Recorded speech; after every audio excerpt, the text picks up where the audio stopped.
I want to thank USGIF for the very kind invitation to deliver the opening keynote address at this year's GEOINT 2022 symposium. It's a real honor to be here among so many intelligence professionals and industry colleagues from across the country. But it's a particular joy to be here in person, right? It's one of the few opportunities we've had since the pandemic began to have an event like this. So over the next couple days, we're going to hear from leaders in government, industry, and academia as they offer their insights and perspectives on the pressing challenges we face today. I'll try to do the same, but from a slightly unique perspective of someone who's had a long career in intelligence operations. The Central Intelligence Agency, as everyone here knows, is a key member of the US intelligence community and considered by many, myself included, to be the world's premier foreign intelligence service. Now, I will admit to a certain bias when I say that, but nonetheless, the CIA is unique in several respects. Our informal motto is, we accomplish what others cannot accomplish, and we go where others cannot go. Indeed, in our mission to safeguard the American people, we go toe-to-toe with America's most formidable adversaries, from the streets of global capitals, to fire bases and war zones, to the darkest corners of the cyber landscape. My role as Deputy Director of CIA for Digital Innovation is, as was just mentioned, to accelerate the development and integration of cyber and digital capabilities across all of CIA's mission areas. And I have one simple message to share with all of you today: innovate or perish. But before we do that, before we talk about that, I'd like to acknowledge that our conversation today is unfolding against the backdrop of war in Europe. Days before Russia's invasion of Ukraine, Russian President Vladimir Putin delivered a grim and cynical speech, rewriting history to manipulate the Russian people in an attempt to justify what would become an unprovoked act of aggression. The CIA is supporting our policymakers in a whole-of-government effort to bring about the conditions for the rapid end of hostilities in Ukraine and the immediate return to Russia of all invading forces. And that is a key priority today. In that context, this symposium is actually taking place at a really opportune time. Whether we talk about business, intelligence, espionage, or indeed warfare, digital transformation is changing everything. GEOINT and open source intelligence, to cite just two examples of digital innovation, are providing powerful and unprecedented insights into the Ukraine conflict. So my very simple message remains the same: innovate or perish. In fact, there's really no time to lose. So setting aside the physical battlefield for a moment, I'd like to turn my attention to the threat environment we face on the virtual battlefield and the digital and cyber arms race underway today. The forces we face on that digital and virtual battlefield are formidable, and they represent a real threat to our national and economic security. Indeed, the scourge of terrorism, the rise of autocratic regimes around the world, the international economic espionage that is increasing every day, and transnational crime all have one thing in common. They, too, are leveraging digital innovation in their malign attempts to undermine the national security of the United States. In just one example, let's consider the recent developments in cyber ransomware. Proving that even criminals are innovating, the recent appearance of ransomware as a service has made ransomware available on a scale never anticipated, never even imagined before. And most of you will remember last year's ransomware attack on Colonial Pipeline and the massive disruption that followed. And that was one attack on one pipeline. When we consider the potential impact of aggressive and more widespread ransomware attacks on critical infrastructure and government networks, well, I think the potential impact is pretty clear. Now, as mentioned earlier, I come to this role through a non-traditional path. Most of my lengthy career in government has been in the CIA's Directorate of Operations, and that is the organization that conducts operations abroad to collect secret intelligence on the plans and intentions of our adversaries. You can think James Bond or Jane Bond, I don't know, but with decidedly fewer high-speed car chases and glamorous cocktail parties. I have served as Chief of Station for many years, leading integrated intelligence community teams, and I've worked with governments quite literally all around the world. I've seen what our adversaries are capable of, and I know what it takes to outpace them in the digital domain. Those adversaries today are leveraging digital innovation and cyber operations to undermine our national security. They steal intellectual property, influence foreign populations, undermine governments, and threaten the physical and digital infrastructure of both government and private industry. Director of National Intelligence Avril Haines, together with CIA Director William Burns and other IC leaders, recently shared the community's annual threat assessment with our intelligence oversight committees in Congress. And they could not have been clearer. China, Russia, Iran, and North Korea remain the core antagonists across the digital landscape. So let's take the example of Russia for a moment, which remains a significant cyber threat. It has unleashed increasingly sophisticated cyber espionage, influence, and attack capabilities against the West and some of Moscow's regional rivals in recent years. The Russians consider cyber attacks an acceptable tool for deterring adversaries and prosecuting conflicts, something we've seen on vivid display in the recent weeks in Ukraine. They view large-scale, indiscriminate cyber intrusions as routine business, something we saw in last year's software supply chain operation against SolarWinds, where Russia's intelligence service executed a cyber espionage operation against the US by placing malicious code in widely distributed software. That was a really brash demonstration and proof, as if we needed it, that US private and government networks remain firmly in Moscow's crosshairs. Looking more broadly at the emerging technology landscape, in recent years, Russia has sought to narrow the very wide gap between it and the United States in satellite capabilities for the full range of communications, imagery, navigation, research, and all sorts of other purposes. Of course, sanctions following Russia's invasion of Crimea in 2014 and its illegal war in Ukraine this year have greatly slowed those efforts. In the digital realm, Russia's aspirations for artificial intelligence should also give us pause. President Putin himself once proclaimed that, quote, "Artificial intelligence is the future, not only for Russia, but for all humankind. It comes with colossal opportunities, but also threats that are difficult to anticipate. Whoever becomes the leader in this sphere will become leader of the world," he said. We also know that Russia is working on advanced weaponry that will leverage AI in its control systems, among other projects, which are, again, another way perhaps of manifesting their own digital transformation. When viewed against the backdrop of Russia's aggression toward her neighbors, hostility toward Western democratic values, and grand aspirations to regain the lost glory of the Soviet period, AI and advanced cyber capabilities in the hands of this Russian government are problematic.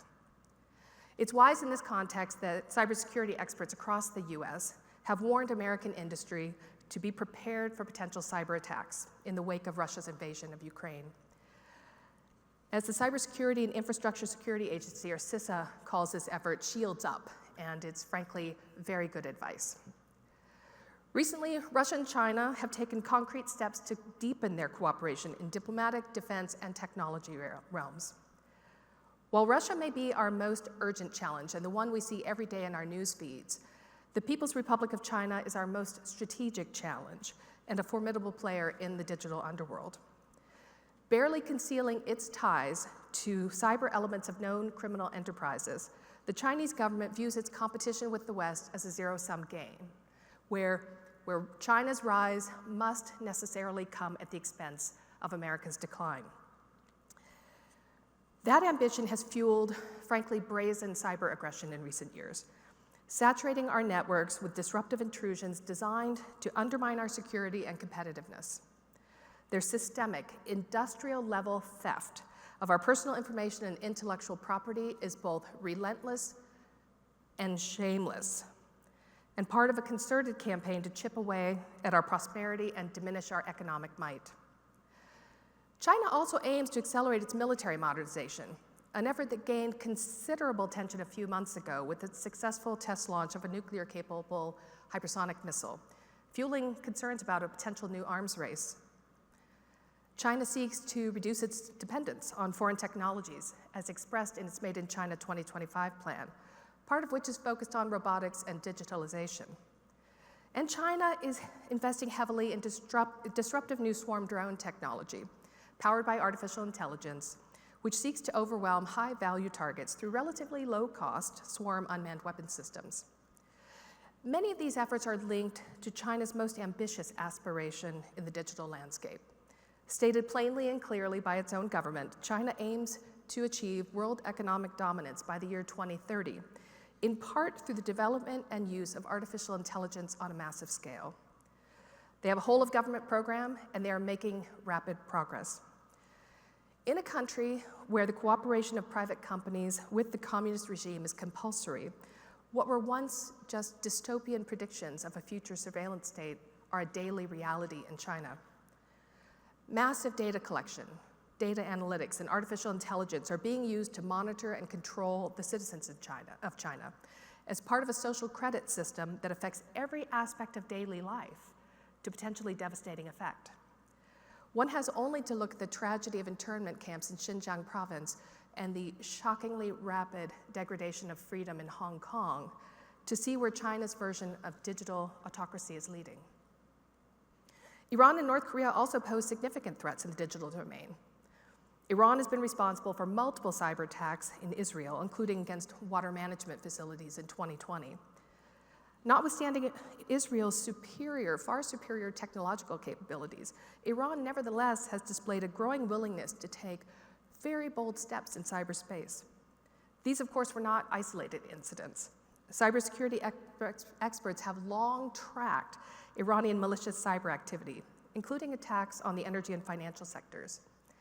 Iran was even accused of attempting to influence our own elections in 2020.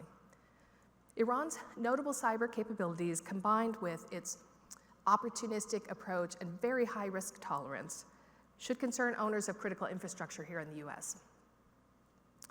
Cyber actors in North Korea, meanwhile, have conducted espionage against a range of organizations, including media, academia, defense companies, and governments in multiple countries.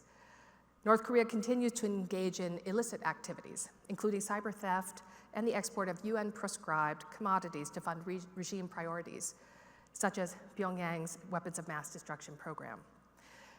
So I'll admit, that's a fairly dark introduction to digital innovation as seen through the lens of a foreign intelligence service, whose mission is to move and operate around the globe in order to collect secret information on the plans and intentions of adversaries seeking to undermine our national security.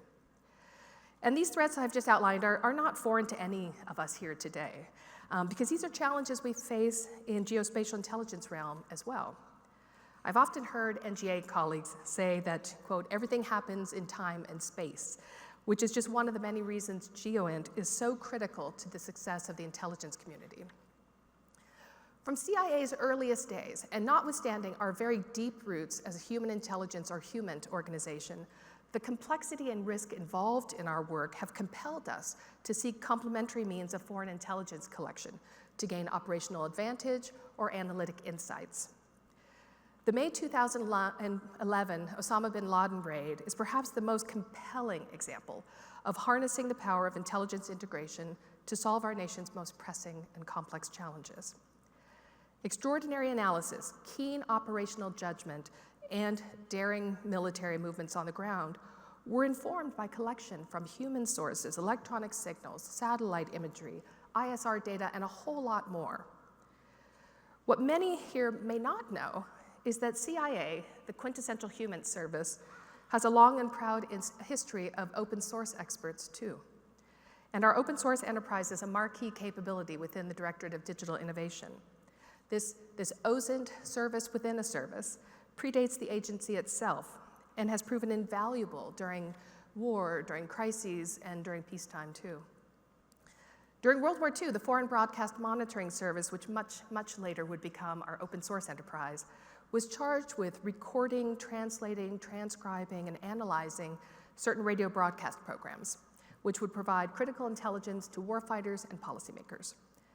After the war, the NSC directed the newly established CIA to monitor foreign propaganda and press broadcasts for intelligence collection of national security interest.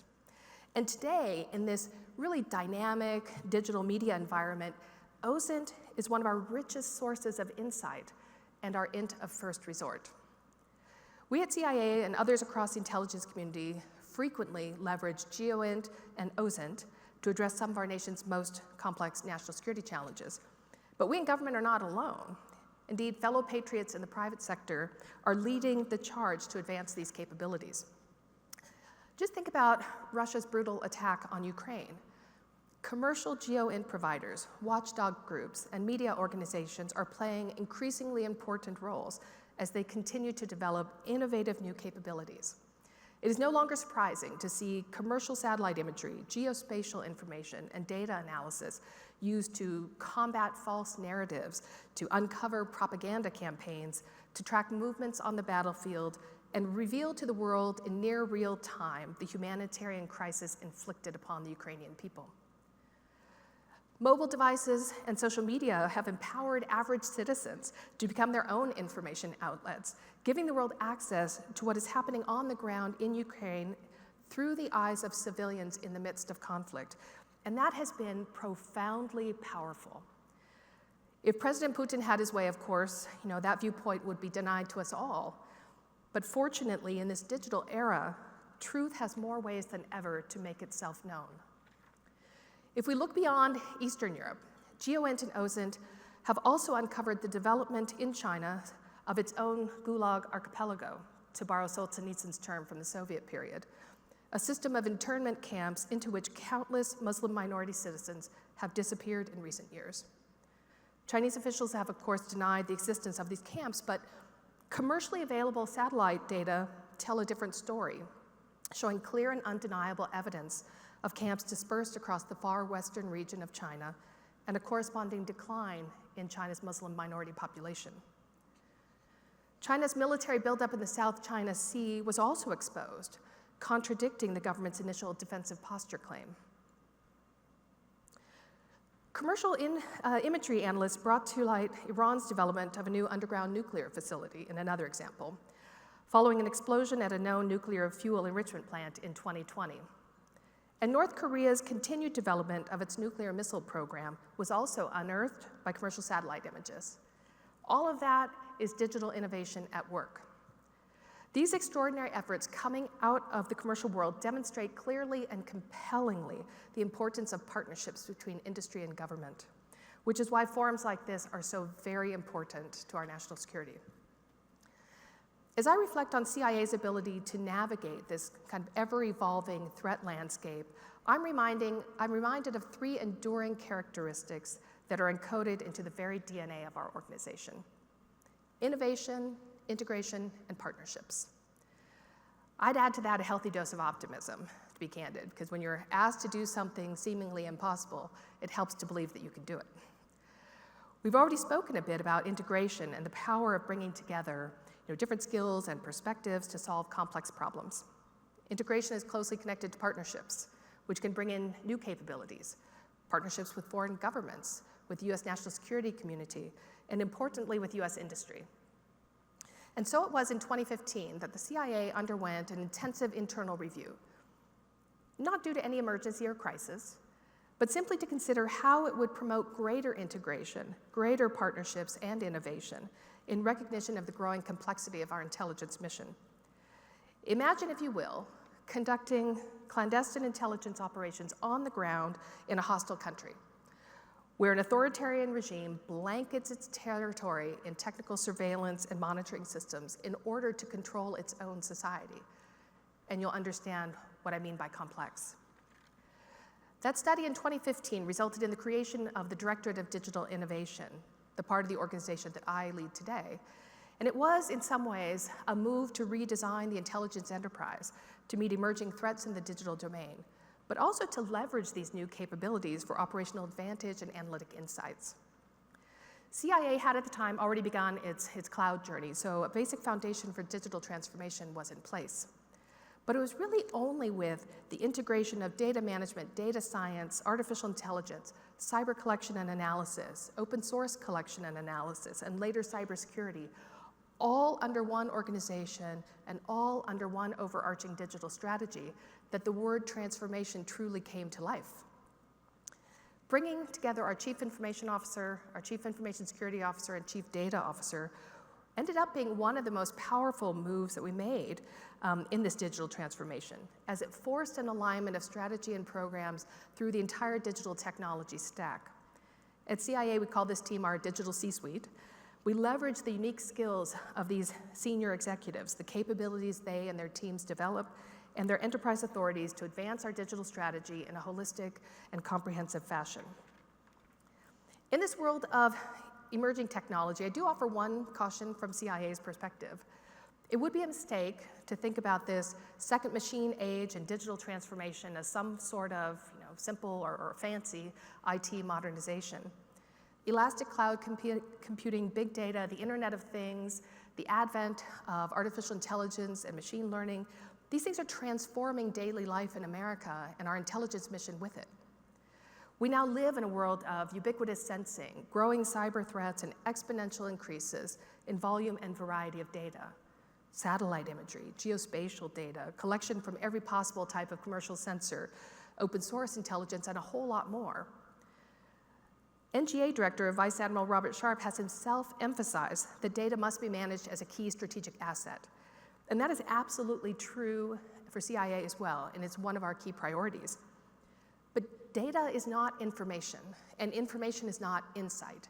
So how do we turn all of these ones and zeros into valuable insights and do so at scale and at the speed of mission?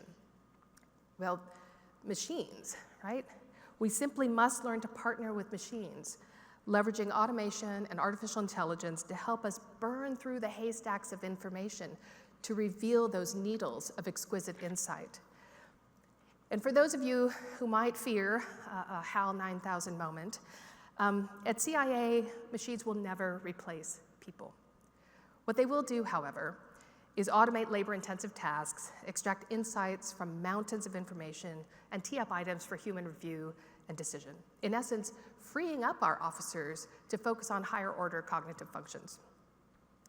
While we speak about CIA's digital transformation in terms of technology, and I suppose rightly so, there are many other supporting changes or innovations that have been critical to our success. Deploying digital capabilities without a workforce to leverage them would be, let's face it, pointless. So we established DDI University to provide training and education to lift the digital acumen of the CIA as a whole. Policies, kind of dry, but important in this space, right? Policies on security accreditation, data management, contract acquisitions, and even new areas such as ethics and artificial intelligence, and much more. All of that needed to change in support of CIA's evolving mission and increasing reliance on digital technologies. We needed to adopt agile techniques in our technology development and deployment. And importantly, digital transformation placed a huge emphasis on partnerships with the US private sector, making this part of the agency I lead arguably the most external-facing part of the CIA. For us at CIA, all of this was innovation, not just of technology, but our culture. Unfortunately, not everyone has been so successful. Business literature is replete with examples of companies which failed to transform as the digital revolution unfolded. Indeed, the names of these companies have become synonymous with such failure. If I say blockbuster, I think we all know what that means. It speaks to the fate of any company that fails to innovate in a hyper-competitive, data-driven digital world.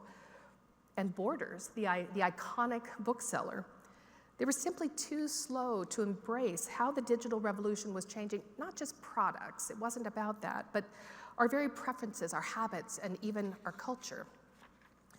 The choice is pretty simple, right? Innovate or be left behind. These stories and so many others reflect the crossroads that we in the intelligence community have reached today. Will we fail to leverage opportunities represented by digital transformation? Will we fail to recognize how the very world itself is changing with this fourth industrial revolution? Will we be so slow to adapt that we are left behind, gradually fading into irrelevance? Well, my answer is an emphatic no, because we actually have learned a great deal on this journey. About technology, of course, but also culture and our organization. First, in a world where real secrets, I mean the real secrets, are increasingly hard to uncover, Our competitiveness as an intelligence service and as an intelligence community will rely on how fast, compared to our adversaries, we turn the evolving digital landscape to our own advantage. Second, for every risk we face with an emerging technology, and we do focus on that a lot as a community, there are also tremendous opportunities, and we need to only look at the problem from a slightly different perspective. Third, we must never be satisfied with kind of matching our adversaries in the digital landscape. We must aim to outpace them, keep moving and keep innovating so as to maintain a competitive advantage. It is a very dynamic and challenging and competitive environment. And from that perspective, from the perspective of an organization that values intelligence integration and has seen how powerful that integration is, all of this includes finding new ways to leverage GEOINT and OSINT for strategic advantage. Fourth, digital transformation has enabled more than anything, perhaps, agility and scalability. We are able, as we never were before, to pivot and refocus our efforts on new and emerging priorities. Throughout the COVID-19 pandemic, you can imagine how critical this has been for CIA's success. Fifth, real digital transformation is only partly about the technology. It requires a culture that encourages innovation, is agile, embraces experimentation, accepts risk, and tolerates smart failure in the pursuit of real transformation. And finally, just as organizations need to leverage digital transformation, people need to innovate themselves too. And I suppose in that respect, I am, exhibit A, right? I'm a child of the 60s. I liked rock music on vinyl and analog film photography. And the last coding class I took involved Fortran punch cards at a computer center where I would deliver my program to be compiled overnight. My point is simply, if I can do it, anybody can do it. At this point in CIA's journey, digital innovation has transformed in a really profound way how the agency conducts its work. But innovation is a journey. It's not a destination. And we've learned over the course of our 75-year history that we have just really three choices as the world around us transforms. First, we could do nothing. I suppose that's an option, right? But in a dynamic, digital landscape, that means we are immediately falling behind. We could respond, but then we're always delivering too little, just a little too late. These first two options will lead, inevitably, perhaps slowly, but inevitably, to failure and obsolescence, much to the detriment of our national security. Our third and only real option is to innovate, to take risks, experiment, fail smartly, iterate, and ultimately innovate. We at CIA, and I suppose others in the intelligence community would say the same, we don't have the luxury of sitting idly by as malign state actors in Moscow, Beijing, Tehran, or Pyongyang, or elsewhere accelerate their own digital transformation to advance their global aspirations. The challenges are great, but with a kind of a whole-of-nation, government and industry approach, an emphasis on innovation, and deep integration across all intelligence disciplines, I am confident that we can successfully defend our values against adversaries who would seek to undermine the national security interests of the United States and our allies around the globe. Indeed, in this line of business, it is innovate or perish. Thank you very much.